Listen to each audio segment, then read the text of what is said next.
what was Jesus' view of Scripture? In Matthew 22, the Sadducees, who do not believe in the resurrection, come to Jesus to pose a question to try to trap him. They ask, if a woman's husband dies and she subsequently marries his 7 brothers, who will she be married to in the resurrection?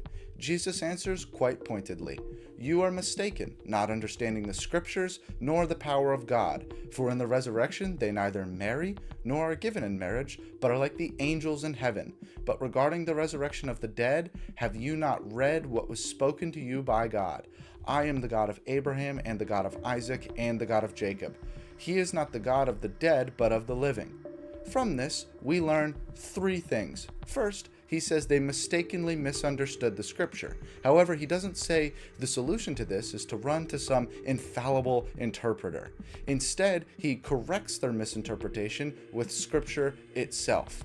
Second, he says, "Have you not read what was spoken to you by God?" Now, typically you might say, "Have you not heard what was spoken to you?" or "Have you not read what was written to you?"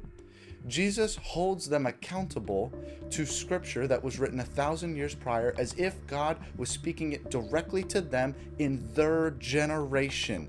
Jesus understood Scripture to be God speaking to each generation, which is similar to the language that we find in Paul.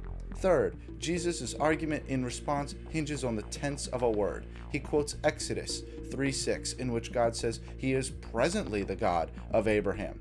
But this is long after Abraham's death. And since God is not the God of the dead, but of the living, this must mean that Abraham is present and alive with God. Jesus' argument hinges on the verb being present. I am the God, not I was the God.